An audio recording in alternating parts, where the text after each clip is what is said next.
Sasai i danas ću da pričam da li se isplati da gledate Mirai Nikki.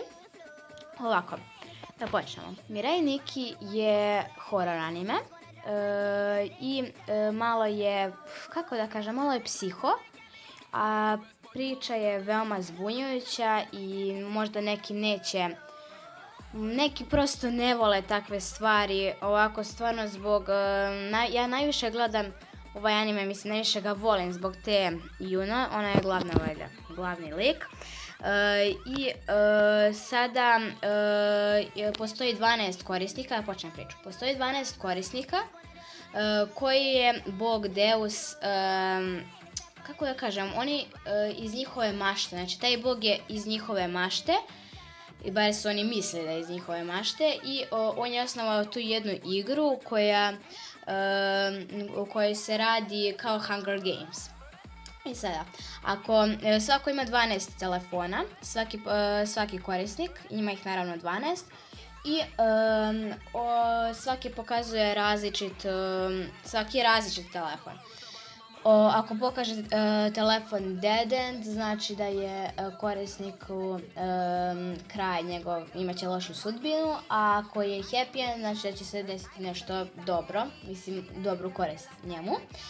Onda, sad kako da vam objasnim, prvo počinje o tom Yukiju, što na početku anime ništa se baš, ne dešava se nešto zanimljivo. Prvo samo vidimo tog Yukija kako kucka po svom telefonu, piše dnevnik, i kako je on pisao dnevnik, on je mnogo bio usamljen, ni sa kim se nije družio, i onda on ima tog Boga u svojoj mašti, a on je jednog dana odlučio da pokrene tu igru.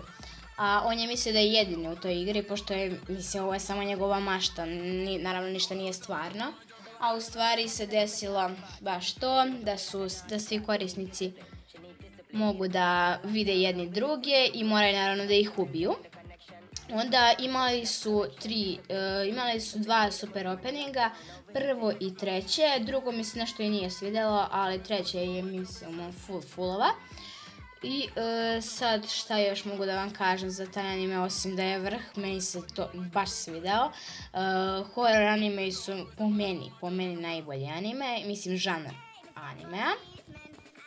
I sada naravno, pošto Juno i Yuki idu zajedno u odeljenje, Juno je oduvek bila zaljubljena u Yukija, on je nikad nije primećivao, mislim jeste nešto malo onda kad su se jednom pogledali, ali dobro, ne znam, ja stvarno to nisam baš najbolje shvatila. Svejedno ona ga mnogo voli i uradila bi sve za njega i ubila bi svakoga koga bi ona, mislim, mnogo ga štiti, to mi baš nervira što ona njega stalno štiti, ne razumijem kako ona može njega da voli, pošto Yuki nije ništa posebno, ne znam, baš je kukavica i iskorišćava je Juno, iako je ona to zna da je iskorišćava, ništa nije pričala, samo mu je pomagala.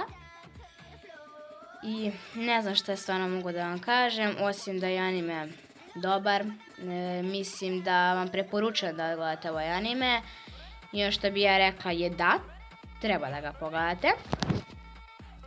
Znači moja preporuka je da vi apsolutno možete naravno da ga pogledate i ne morate. Sad to nije moja stvar, ako vam se svidjelo ovo što sam vam ja rekla, onda trebalo bi da ga stvarno pogledate. I to je bilo to što se tiče ovog videa, nadam se svidjelo i mi se vidimo u sljedećem videu. Ćao!